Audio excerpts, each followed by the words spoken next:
Good morning, everybody. Hey. Sorry we're a tad late. Bill was telling a story and we were listening to that, so chill out, Steve. Anyway, our Steve's not here today. He's driving bus to football games, I think. And Jerry had to work, so I don't know if I sent the link to Shannon, so I don't know if he'll show up or not. But anyway, we shall carry on. First thing I wanted to say to everybody, we're going to be doing some giveaways to some gift cards, not anything huge, but just to give back to the community. I think I mentioned it last week, from the money we have from the merch and all that kind of stuff. So we're planning on giving all that back, and we'll do it in form of gift cards, probably to Midwest Model Supply, someplace like that. So to get in on that, all you have to do is do a comment in a chat this week or next week. You don't have to say anything other than say hi or good morning or something like that, but you don't have to carry on a discussion. Just get your name in the chat, because that's where I'm taking the names from, and then we'll do drawing from that in 3 weeks. 3 weeks from, well, 2 weeks from today. So what day is that? That's let me look here real quick. Oh, 2 weeks from today would be the 26th. So just in time for Halloween, we'll do the first drawing. We'll probably have a couple of different drawings in the coming weeks. So anyway, get your name in the chat. What are they going to be for again? For a gift certificate. And where's the gift certificate at? Midwest Model Supply.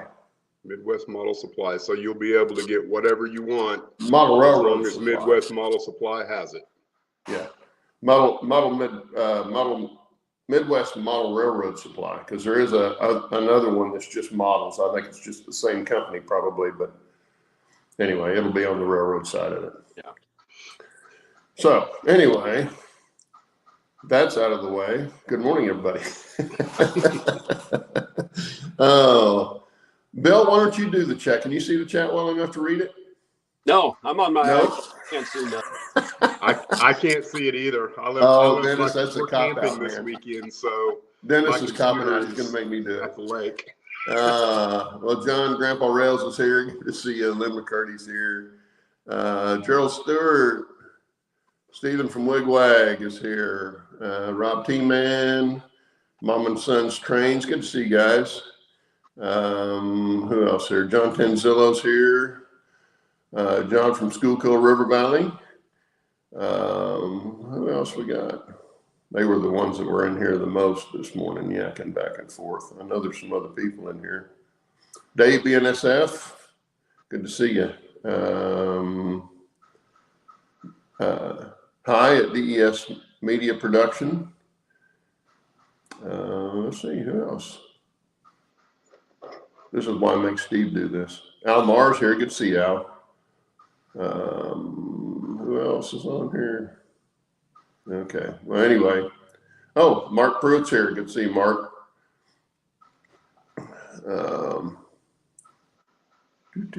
Gerald Stewart. I think I got Gerald already. Anyway, I'm sure there'll be some more come in. Canadian Locomotive Logistics is here. Kyle Stevens is here.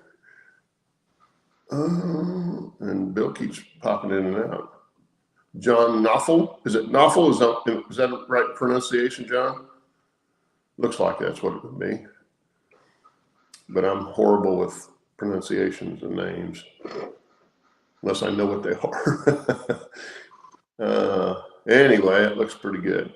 It looks like everybody so far. And Bill's, I don't know what happened to Bill. Anyway, Bill sent me some pictures, and I'll have to go get them out of my mail to show them to you. But he sent some pictures of what's going on in Thailand. Yeah, all the stuff he's having done in Thailand. Okay, we'll get a pair of pictures. Well, he sent me an email, but I don't see anything on it. Interesting. Well, apparently his internet is having issues today, so maybe he just thought he sent it. Well, there's 2 of the 3, so they're just loading up. Okay. But I'm gonna go. There's Bill again. Whoop. Remove me. Getting all kinds of calls today, and on the iPhone, then it kills the camera, and then I got to decline them and relog in. I was just telling them you sent some pictures, and I was looking for the pictures, so I'm gonna go on here. Nope, not that one. Oh, okay. I think I sent a couple on the house in Thailand, and then one that's going to show the future home of all of these goodies as of later next week. Okay. Have you done anything on the garage shop yet? Have you even purchased? I presume you purchased the home since you're actually going to be physically moving in. Yeah. The home I closed on Monday, and it was nice cash deal. Thank you, Amazon retirement funding. So Iowa prices not bad, comparatively speaking. So a nice ranch style house, smaller lot, but again that big double garage detached. It's like I spent $122,000 and it's paid off, which is nice. So there's going to be the future home of the layout. So it is much larger than the space I already have now. So that's going to be wood shop on the left. It's got that little kind of kick out there. Mm-hmm. The other spaces, that'll be mostly model on the inside. How much of a footprint for the wood shop are you going to have? Not significant, because I've got a Shopsmith Mark V. So I've got all of the, well, not all of the accessories, but I've got a lot of the accessories, everything that I need so that I can do stuff. Years ago, I had a wood shop kind of like what you've got, Dennis. I had a unisaw, I had big band saws, I had joiners, I still got a planer, but I opted to go with the Mark V after being here for a little while, just because it takes up so much less space, and for what I want, perfect. I'm not going to be building a house or anything anytime soon. So it'll take up a nice little chunk of that garage. I've got to get electrical run, and when I'm there next week, I will reach out to a local contractor to come out and give me a quote to run power to that.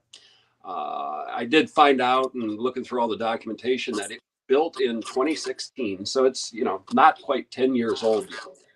But I still can't believe they went that many years with no electricity in that garage, no lights, no nothing. So we'll get that pretty quick. So that's going to be got an asphalt roof. It's kind of hard to tell. It is nice asphalt roof again, and they put a new roof on the house at the same time. So the house roof is 6 years. They stripped it down. So, the property's in good condition. It's not huge. It's enough where I can do some flowers, landscaping when I want, but it's perfect for the model railroads. It's big. And then there's another garage that's attached to the house, single space. So I can park the Jeep in if I want, or perhaps that might be a location where a boat will go in the future. There's a boat that was for sale last time I was there on a farm about 20 miles from here. If it's still there when I go up this week, I'm probably going to talk to the farmer and see what he wants for it. And if it's reasonable, I'm probably going to buy the boat. This will be my year of expenditures, post-retirement. Then the rest of it, I'll just play with my toys. Yep, there you go. So that'll be nice. And then okay, so we got another picture here. Yeah, and in the house itself, and I didn't include a picture of the house. It's got a mostly finished basement. It's got a nice fireplace in the basement, but it's got like another room off in one corner outside of the utility room that's mostly finished. That could be another model railroad room. There's space outside of the family area where the fireplace is on the other end of the basement. I could put a railroad there too. So there's probably going to be a number of layouts. I can do different scales in different areas. Maybe the little space over here will be an N scale, or here another HO, an O scale, ON30. Enough for you. Three spaces, 3 different scales. Definitely, and that's probably what's going to end up happening. And then here, this is just a picture on the inside of the house in Thailand. So it's going up very, very quick. It's nearly completed for all basic. They've got the skim coat on now on both inside and outside. So this picture was before skim coat. Plenty of window space. Once I do get back, which will be at the end of this month, I'll be going back. Start looking at what is needed for finished details. But the last picture that Claude I sent you then shows the outside of the house after the skim coating had been put on. So it still needs to be painted, but they build it incredibly quick. Mm-hmm. So nice space. It's like I said last time or the time before on the show when we were talking about this. Right where this house sits, that's where cattle were grazing, and I'd toss feed for the chickens, and I was out feeding the cage chickens versus the wild chickens. It's just a nice space. So this can be probably the living quarters just from the way it's being built. I might as well stay in the new and the nice, and then the other place I'll take over space and make, again, model railroad there. I will take N scale. I'd have landed on that as a definitive. N scale is going to Thailand, just easier to take a lot of material in a suitcase. So that'll be the first thing that I'll build in what will become the Gilligan's Island themed room or space. Go. So, instead of maybe my channel name, Model Railroad Adventures with Bill, it should be, Crazy Bill's Model Railroad Adventures or something like that. We'll see. We'll see as this year and next year continues on what all happens. Oh, crazy. Yeah. It makes me tired just listening to all that, Bill. Oh, it's nice. And then for like the move, I get the U-Haul truck tomorrow. And I've already got it mentally laid out how I'm going to get these layouts in there. It's like I've got, I was smart enough to buy mostly boxes that are the same size. So I'm going to use like the book or the boxes from the library because they're the heavy, solid box as the bases for piers that I'm going to build in the U-Haul truck. So I'm going to build like a 4x8.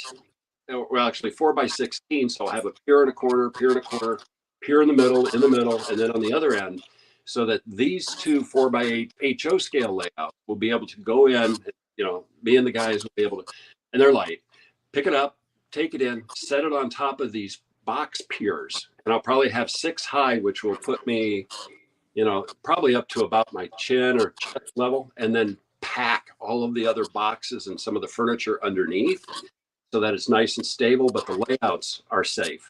The N scale will go in as well.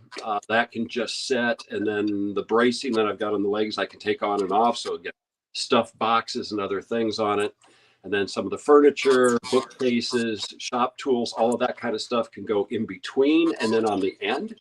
So I've got it kind of figured out, and I think be able to get most of the stuff there and not have it become too damaged. Now, I'm sure the stuff's going to work loose, with bouncing on the road, but it should ride to Iowa, at least in are the structures going to come off and get packed away, or everything that's on the layout right now is adhered to the layout.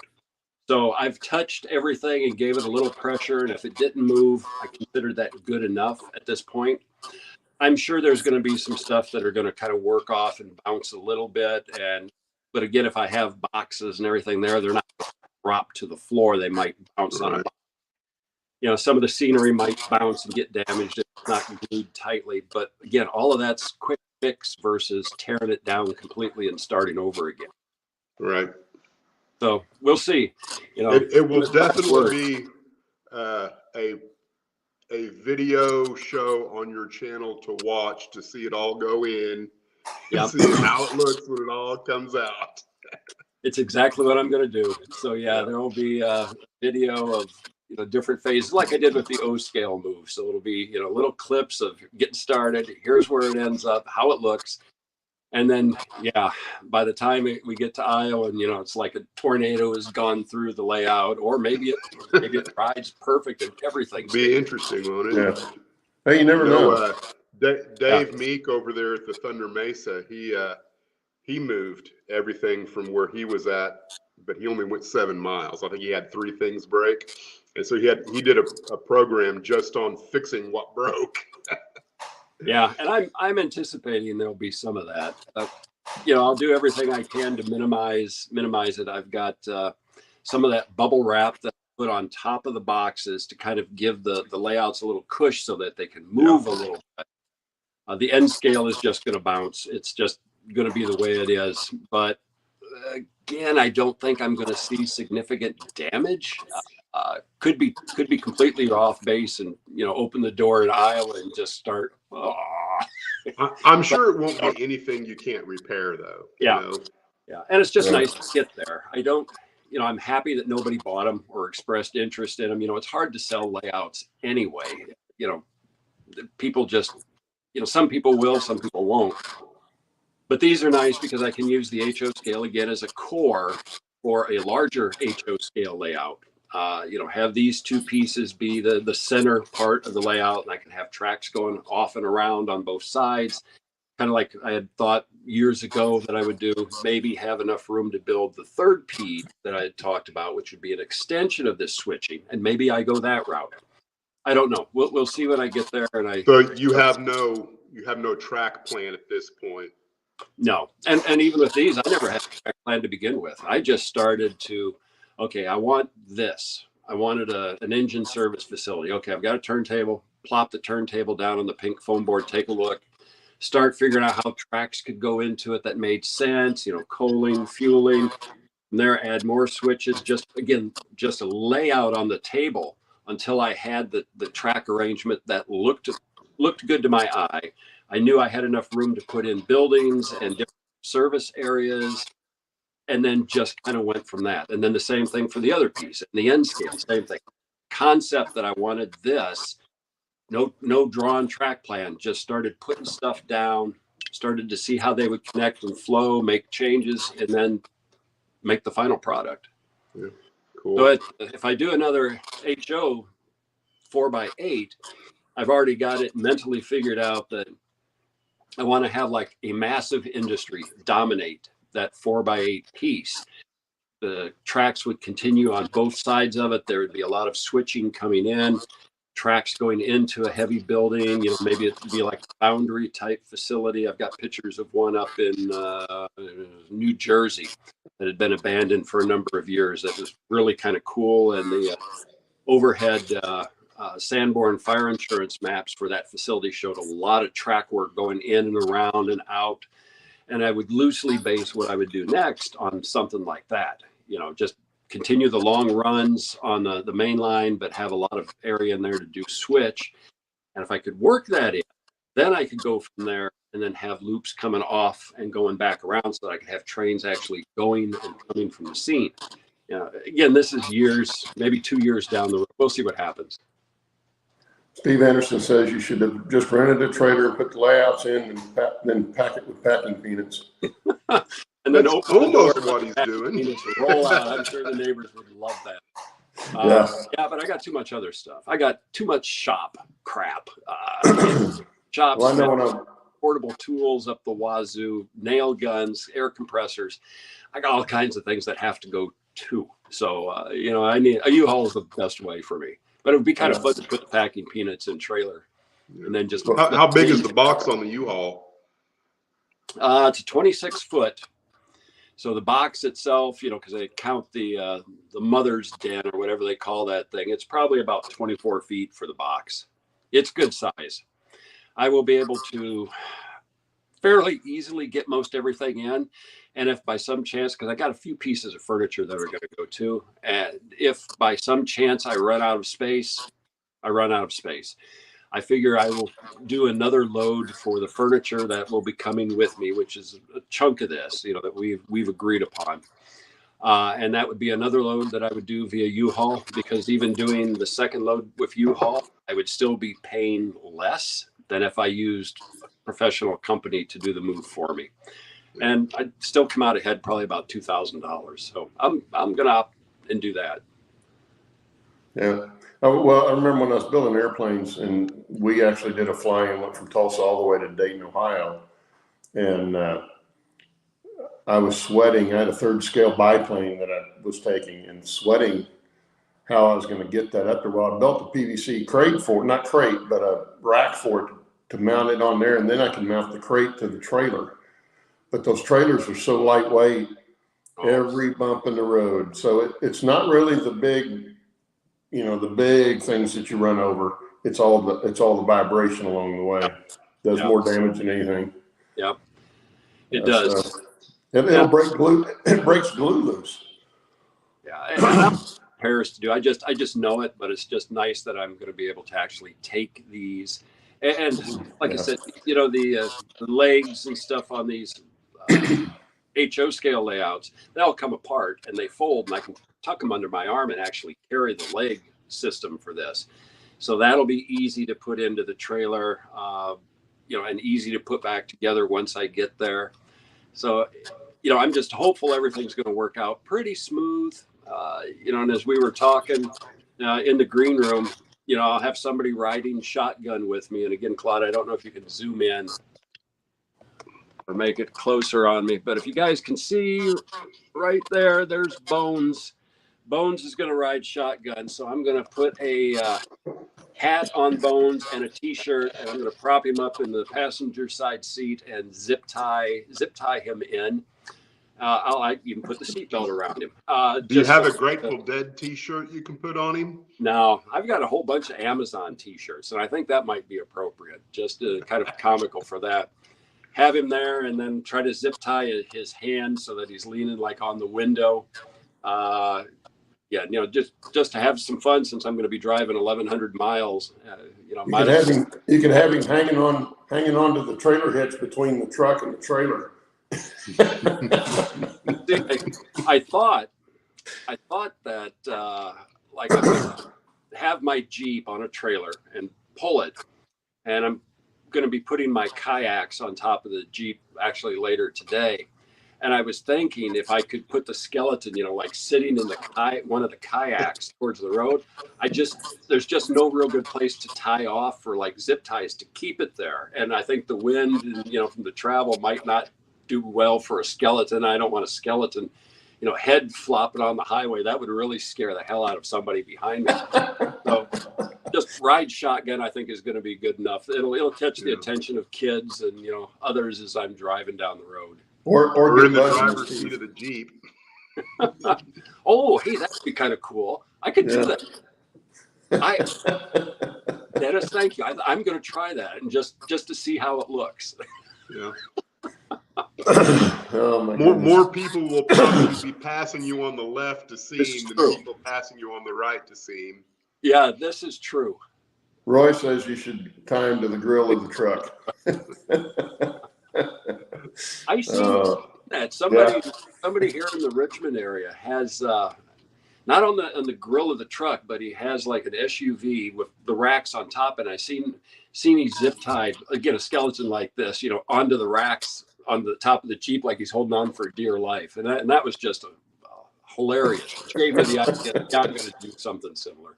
But I like the idea of putting it in the Jeep because, yes, people would see it. Just have him there and just kind of head cocked, kind of looking out the window. Checking the mirrors, yeah. Hand on the steering wheel, because I could zip tie the hand on the steering wheel pretty easy. Oh, crazy. Okay, so they said they didn't hear, I don't know how much you heard of, we're talking about doing a contest. But we're going to do a contest and give back some of the money, or give back all the money that we've taken in from merchandise and stuff, with some gift certificates to Midwest Model Railroad Supply. So if you want to get in on that this week and next week, all you got to do is put something in the chat so your name shows up in chat, because that's what we're going to take the list from. Excuse me.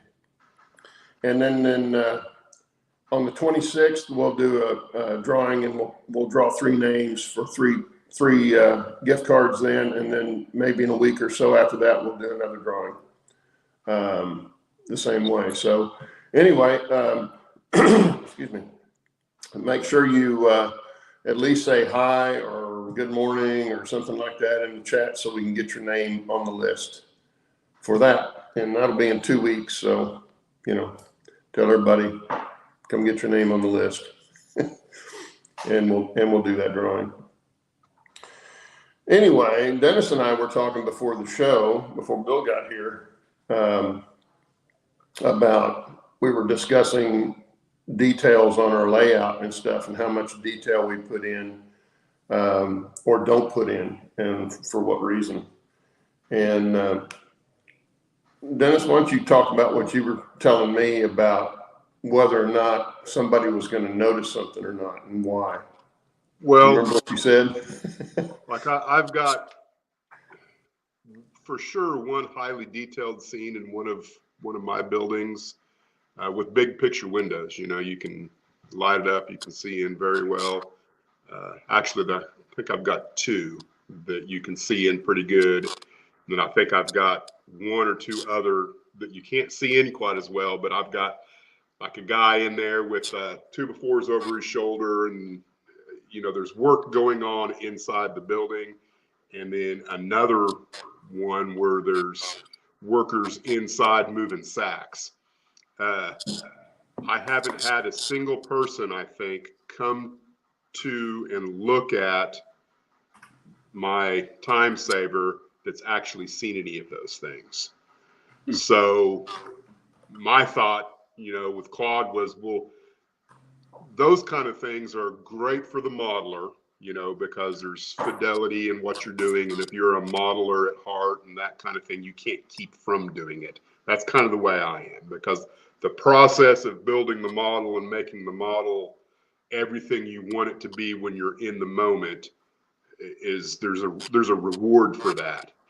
But you can't really expect other people who are not the same level of care about those kind of details, because when you walk into the room, you're going to see the layout, right? Especially in a big layout, hopefully they will be overwhelmed by, I mean, and the people that have come into the room that sees that at its state now, they're like, oh, wow, you're really into this, aren't you? You know, because not a circle on the table. Most people hear, oh, he's got a model railroad. They're expecting a 4x sheet of plywood, you know, and a circle or maybe a figure 8 or something like that. And they walk into the room and they go, this is a little over the top, Dennis. Are you okay? that Your kind of temperature. But my thought is on those little things like the mini scenes and stuff like that, the returning operator, you know, over time, hopefully will see things every time they come to the model railroad that they didn't see before. You know, the returning visitor, you know, that's kind of my thought on why you would go ahead and do that. Not for the one person walking through the railroad to see it one time and might not ever see it again, but it's the returning visitor. You know what, you know, and another thing you could do a little where's Waldo kind of thing, where you could actually provide a list at the door. Here are some things to look for, you know, and give them something to do. Yeah. Well, and it's funny because, you know, I've got on my layout, the mountains in the middle of the room. That's the first thing you see. Even since I put the top deck in, you still see the mountain pretty much first. But what people don't see is the little camp setup that I've got, and I've got a fire, and you know, it's got smoke coming off of it. But I have to point that out to people and say, "Did you see the campers?" And they start looking around, and then they maybe finally see it, and they go, "Oh yeah, there it is. That's pretty cool." You know, I really like the idea of producing a scavenger hunt list to a visitor. You know, you could have it pre-printed. You know, have half a dozen. You know, if you're having an open house, here you go, little check mark by each of them. I think that would be a good way to have people engage with the railroad, give a little bit of purpose for the visit. Yeah, that is a great idea. And like you said, it will get them to engage. And especially if they're, you know, if you have younger visitors that come with parents, you know, some of the fun little things that can be on your layout that really have people have to really look at the different scenes that you've got. I think that's a marvelous idea. Yeah. Yeah. Yeah. In fact, I found I can't remember what company, one of the European companies made them, and it's figures, but they're penguins, emperor penguins. I think they're emperor penguins anyway. My son's a big penguin nut. He loves anything with penguins on it. He's 40 years old, but or almost 40. There's nothing wrong with No, there's still nothing doing wrong with that, things but at 40 that he does. I don't know that he knows I got him. I may have shown them to him. I don't know, but I was going to hide those all over the layout and see if you ever noticed them. So something like that. That was more for me than probably for him, but but little things like that. I did a spot on the mountain, on the backside of the mountain, where lightning hit some of the trees and made a little fire and burnt the trees down right there in that one spot. Little things like that. But putting the detail in, whether people see it or not, is for me. I enjoy doing it. I did that on my airplanes. Because when you buy like an airplane, you buy a kit of an airplane and you build it, it doesn't have detail in it. Not much anyway. And so I would take and add little details to them, which made it a lot of fun at a show, when we had air shows and stuff, fly-ins and stuff. But just showing what can be done with miniature stuff to me is kind of cool. But anyway, yeah, I'm the same way with Dennis. I did some interiors, but most of them you're not going to see unless I point them out, but they're there, and I did them because I enjoyed doing them. So that's why I do them. And if somebody sees them, great. If they don't see them, it's no big deal, right. Yeah. I was trying to read the chat here. Oh, Gerald wants to know if you have a Bigfoot hiding in your layout. That's a plan. I've got lots of little ideas. Like, again, I think having a Waldo model would be awesome. He's only one of him, right? I guess you could do one for every town. I think I'm going to have 6 or 8 locations, so to speak. I suppose you could have 6 Waldos and, try and find Waldo in every town. That might be worthwhile. That'd be kind of Might be a fun. little easier. You can have Waldo carrying 2-bys in that scene that you built or something like that. Right. It would be The giveaway on a a scavenger hunt. Yeah, the giveaway on a model railroad for Waldo, though, is he's wearing that red and white striped shirt. He's going to stand out like a sore thumb. Yeah. Well, I mean, if you hide him really good, you'd still have to. It's not like the picture books where everything in the picture is red and white. Yeah. He would stand out a little bit more, but it'd still give you something to do. Yeah, you can stick him in an outhouse or something. Since we still got plenty of time, let me I have done a few things. Okay, yeah, show us. Oh, and I can show, in the meantime, while you're doing that, I'll show what Steve finally sent me. Okay. After almost a year. This is a sign he sent for the layout. Oh, that is cool. Yeah, it's really nice. You can see how thick it is. And then, of course, he coated it, put a spray coat on it so that it's not going to get dirty or anything. But he sent me a couple of the smaller ones, but that's the one I figured everybody might be interested in. Nice. So, and I'm assuming he's still doing that. If you want something, holler at him. He can probably do it. Yeah, it's a very nice sign. It looks really well done. That's going to last you a lifetime. Yeah, and he freehanded it. So it's, this wasn't done with like stencils, I don't think, because if you look really, really close, the bottom of the words are not completely straight. Sure. You can't tell it just looking at it like this, but if you study it, you can see it. But nobody's going to study it. From walking into a room, it looks great. It's very well done. So thank you, Steve. If you watch this later, I sent him an email, or a text, but he didn't return it. So I don't know if he lost his phone or what. But anyway, hey Brian, good to see you. Brian with Iron Horse is in the chat. Where did Steve go? Dennis go. I'm here. Oh, okay. Here we go. Go, boy. You're on camera. Yeah. We'll start here. This is actually a Michael McCarville kit, and I made a mock-up of it just because I want to be able to move it in a couple different locations, because I'm not sure that I want it here. There's another place further down the railroad that it might go. Now, if I build it here, I'll want probably a man door and another window on this side. And you can see on this side, there is another window. So, you know, kind of building the mock-up helps me make better decisions about details with that building itself to make it a little better scene. Because if I put it here, there for sure be something in this area to pull the eye towards.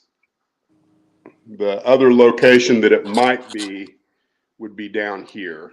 I just haven't decided. I've got another mock-up of a grain elevator that I want to build, an old-time grain elevator, the one that's across the street from me here. Once I mock it up, I'll bounce those two buildings back and forth and kind of see what I think. Okay, quick question before you leave that spot. Go back.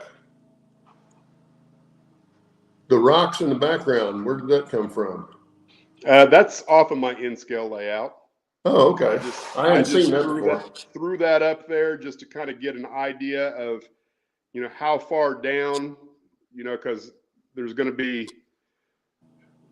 mountain up above this track and mountain coming down. So it just kind of help me kind of figure out what kind of spatial distance I have in there to work with.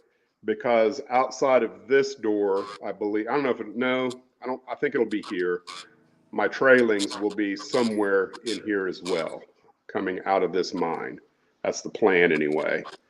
So to put all that in, you know, does it make sense to have a bulk oil dealer right next to some trailings? Or would it make better sense to have a grain elevator? I don't know, but it's going to happen regardless, one or the other. So are you scratch building the mine as well then? Yes, that will all be scratch built. Looking forward to seeing that when you get it done. Yeah, it's one of those things I really want. That's kind of my motivation to do that is pretty high, but I'm going to put it on a back burner just because I want to do a lot of scratch building before I do that, because that's a little elevated as far as the skills you might need. So I want to build my skill set before I tackle that. Yeah, I hear you. But here's what I've been working on this weekend, is kind of figuring out how all this is going to work. You know, this is now glued in, which before it was all kind of floating there. So it's solid in the position that it will be in. And of course, where Hellgate sits on top of the 1x4s there, this actually will kind of taper in that way. So all of this area right in here will be some kind of mountain scenery. I'm thinking I might meet halfway between this and that. I haven't really decided yet, but I think I should be able to get all of the track work, or at least most of it, completed, hopefully before the end of the weekend, and then have the staging yard set in there. And then I can begin, oh, hey, look, it's the 347. Then I can kind of start working in this corner over here. You know, what's going to take place there. I got to figure out the plywood for that, because somewhere in here, the turntable is going to go, and I don't want the turntable to end up anywhere where there's going to be a split in the plywood. So figuring out getting from here to there is part of the challenge. But I've got the bench work almost all the way into the building. So I've got another, I don't know how far that is, probably another 8 feet, give or take. And it's going to need to probably push out a little bit further, because I'm going to have a balloon reverse loop in there, which none of this is really new to anyone who watches the videos. But that's kind of where I'm at the moment. I'm looking forward to getting all of this track, because that's kind of what I'm waiting on, is to get all of this secured. Because once I get that staging yard in, then I can go back and make this run from Maroon Creek. I can make it finalized and actually get a train up into the Time Saver. I'm still hoping maybe by the end of the month. That's impressive. I think if I don't get there by the end of the month, I think my daughter will be here probably around the 1st of November if things work out the way we're thinking. And I'm thinking I'm not going to be doing a lot in the railroad room on the weekends at that point. So Dennis, how are you going to blend in like the backdrop that you've got over on your right? I'm assuming where the city is. Like here? No, the other place where you got all the mock-ups. Keep Here? Yeah, because you've got like the cardboard backdrop.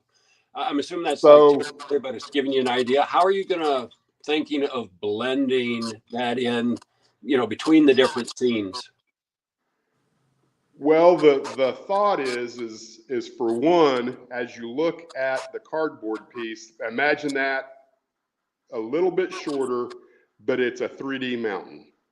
Mm-hmm. So in other words, this comes down to, almost to the track. And then this comes down to here, almost to the track. There will be, part of the mountain is all, I don't know if I can, but that's really what it's going to look like. So there will be no backdrop, right? Right. Yeah. It will be physical mountain. I think my cardboard up here is just too tall by maybe 3 inches. I'm not sure. Yeah. So, and then, Yeah. kind of the idea there,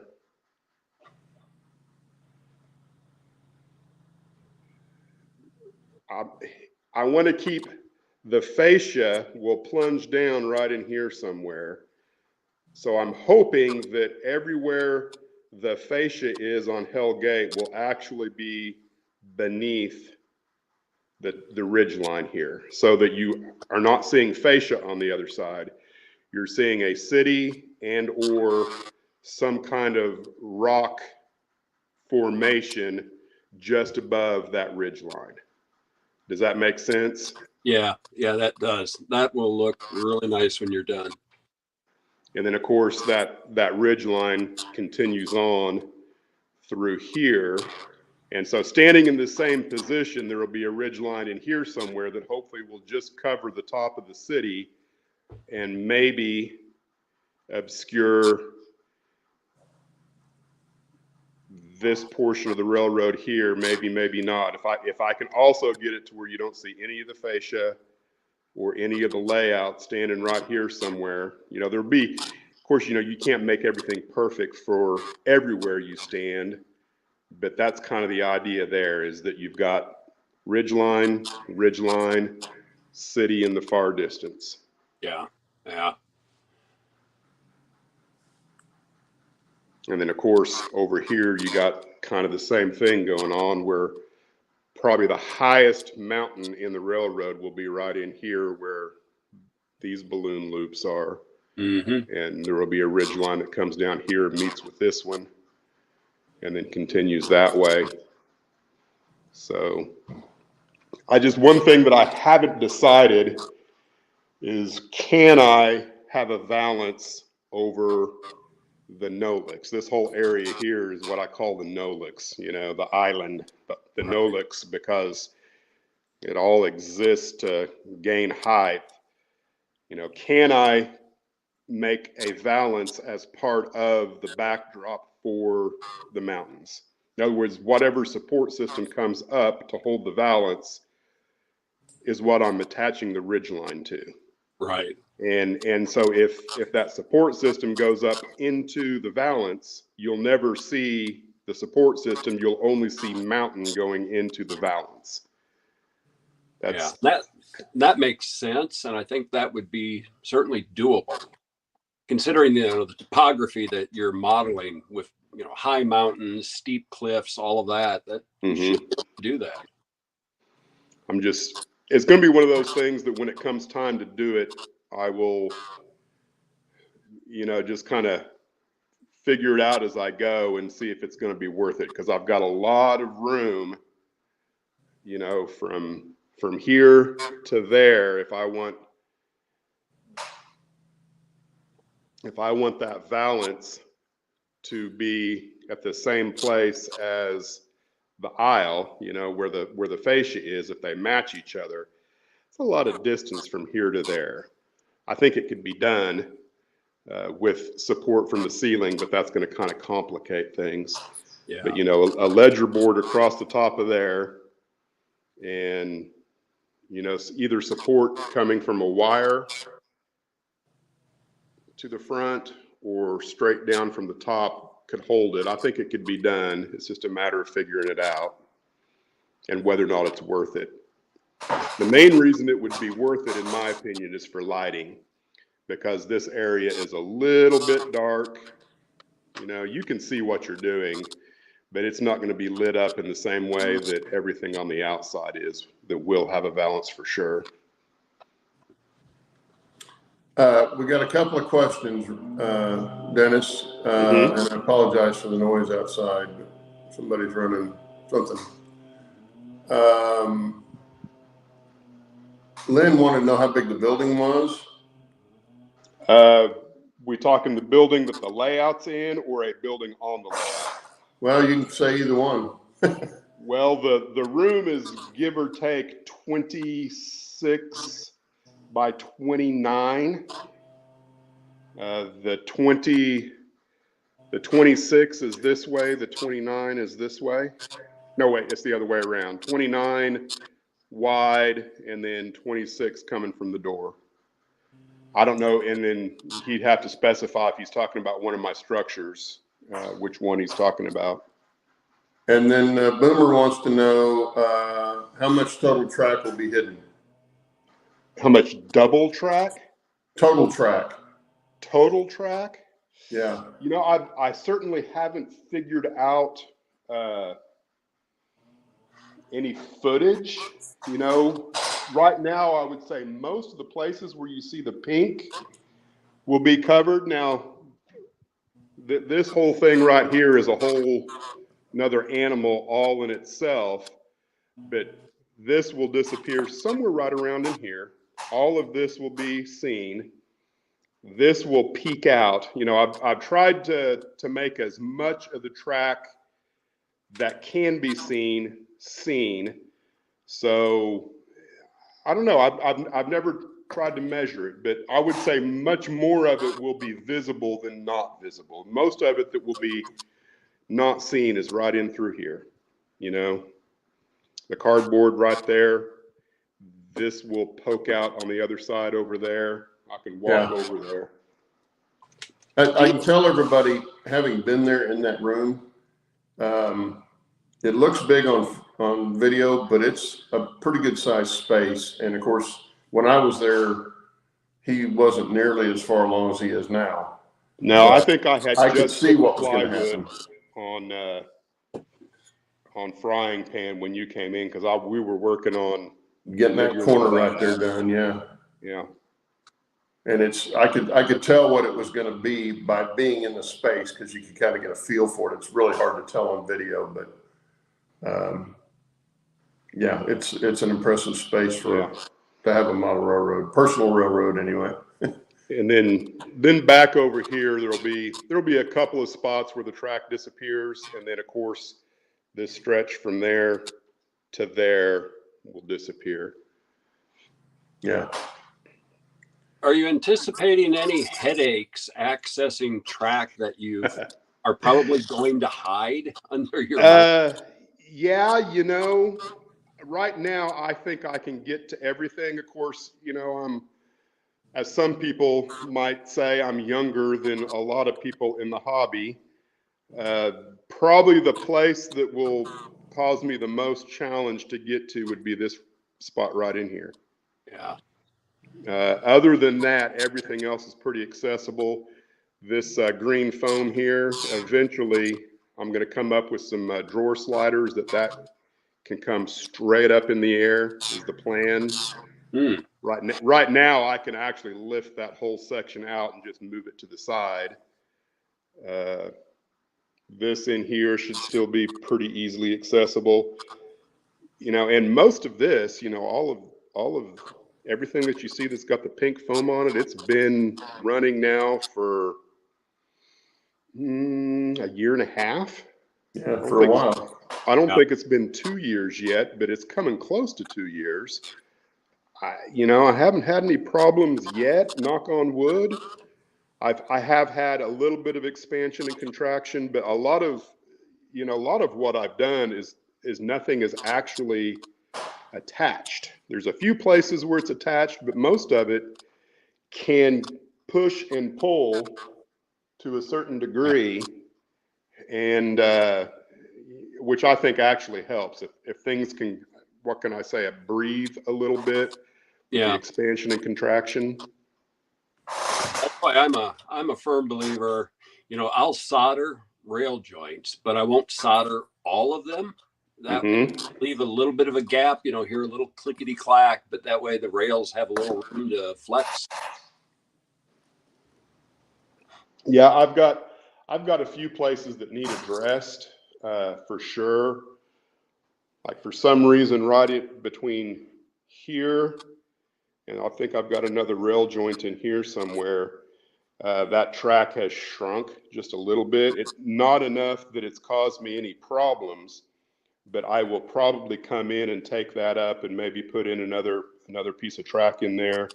I don't know. And then there's also a few places like this piece of track.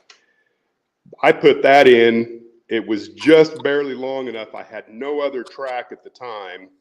And so I don't like the gappage that I have on either side of it.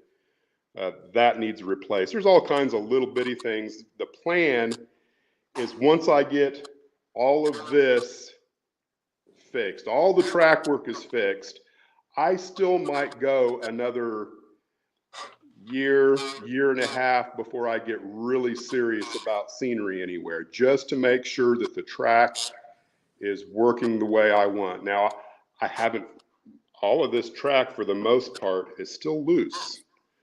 You know, just so if there's any major issues, I can still at this point very easily go back and change something in case I don't like it or whatever, you know. But at some point, you know, I'm gonna have to get serious and start working on ballasting and everything else. I'm just not in a hurry to do it yet.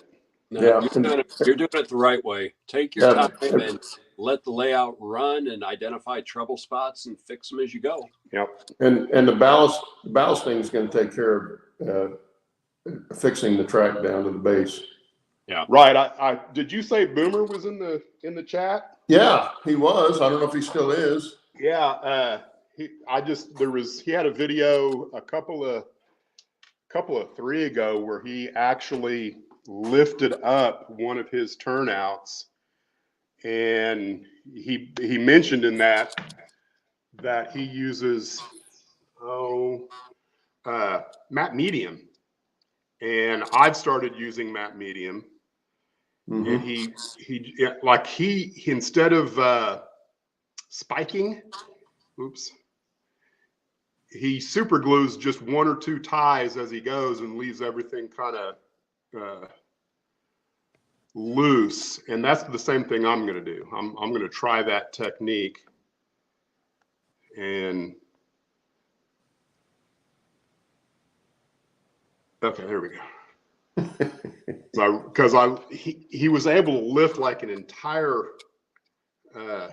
turnout and reposition it just a little bit with ballast, all because when you use that matte medium, it loosens up with alcohol. Yeah. So anything I do with track moving forward, I'm going to use matte medium. I'm pretty sure.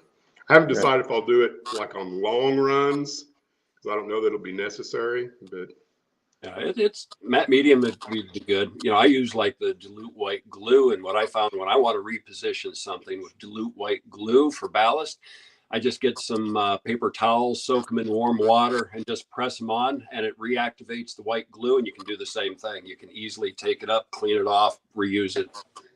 Yeah. Yeah. Yeah. So Roy wants to know how many places has the track encroached into the blue tape aisles? I would say everywhere that there's a loop coming around came out just a little bit further than what my original plan was. Nothing, I don't think my aisles went any closer than 30 inches though. I had 36 inches figured, but nowhere where I have less than 36 inches will an operator need to stand and operate anything, if that makes sense. Yeah. And I think I may end up with even greater than 36-inch aisles on what's going to be the yard over here to my left, except maybe right where you come in the door. That one might have to shrink down to 30, but I'm not sure yet.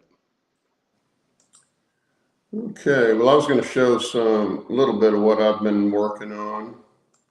If I can get the right picture up here on the screen.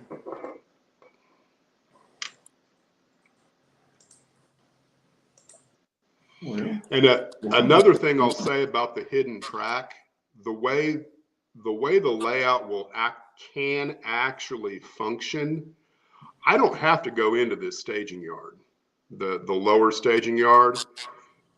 You can bounce back and forth and have a very good operating session just between frying pan and what will be over here. So if worse comes to worse and, you know, my 30 or 40 foot run from the staging yard to frying pan gets to be way too complicated and it jacks up and you're getting derailments or whatever, the operation of the railroad, the bulk of it will work well between frying pan and what will be Cloud City. okay. Well, I'll get it here in a second, guys. Apologize. What did you lose? Oh, I'm trying to get these pictures of what I've been doing up, and I don't know if it's going to do it or not. Too many buttons to have to push on. I'm just going to show them like this. You'll just have to see them how I got them. Okay. So these are some of the ore buckets, and Dennis, we were talking about that too, about how the ore looks coming out of the mine. Yeah. What does gold and silver ore look like? Yeah, it's going to look like a bunch of different things. I know silver has a tendency to have copper and what was it? Crystal, onyx, not onyx. I guess just crystal in it. So you get some of that mix, but it depends on the dirt that it's in, you know, in general. Bill might be able to answer that better than I could, but I thought this looked pretty good for the ones that are going to be full. And then of course, some of them will be empty. And then this is the bottom tram house over here. And of course it'll have a roof on it eventually, but I had to build the trestle over to the tipple to unload the buckets into an ore cart that would be pushed over. Have you got a picture of it? We're so. still seeing the tram buckets. Oh, are you? Yeah. And Bill went away. What happened? There we go. I know you got a picture Okay. because you shared it, but we're not seeing it on the screen. Yeah, it's kind of weird. I'm not sure why it's doing that. There we go. How's that? Much better. That's still not showing it. I don't know why it won't show the picture when I pull the picture up. You don't know. You turn sideways Anyway. again though, so that's a plus. That didn't pull it up either, did it? I don't know. Now, anyway, the middle this picture mine- is the trestle that I was working on. Is it a known mine or is it just No, a mine no, that- fictitious mine. fictitious mind. The top tram house is, I don't have a picture of it right at the moment, but it's up on top of the mountain. And of course, then the buckets come down into the to the right side of the building in the top there, and then they would be transferred to the ore cars and brought out to the tipple. But anyway, that's what I was working on this week, waiting for the rest of the buckets to get here that I had ordered. It took a week to get here from Missouri, which was really weird, but we lost Bill again, and I'm sideways, which is about normal for me. Anyway, that's what I was working on. So it's coming along. I'm getting there. I should have the buckets hung up there next week. Hopefully I will. But Cool. Anyway, that's our hour, guys. Quick reminder, drawing in 2 weeks, or the 26th, we'll have a drawing for some gift cards. So make sure your name's in the chat this week or next week. And I've got a list of most everybody that's in here today. I'll go back over it after the show and make sure I got everybody. But just make sure you make a comment in the chat so you get on the list, and we'll do that drawing on the 26th. And Bill will probably be in Iowa by then. Maybe not. I will go, come back here, then maybe back to Iowa, then from there to Thailand. I'll be in Thailand at the end of the month. Between now and then, We'll be in a jet I don't know. somewhere. I'll send you the link. If you can come on, you can come on. But Either in a jet or a U-Haul. yeah. Anyway, Bill and Dennis, thanks for being here. Everybody in chat, thanks for being here, and I hope you all have a good rest of the weekend and a good week. Yeah. And we'll see you next week. Take care, everybody. Bye-bye. Take care, everyone.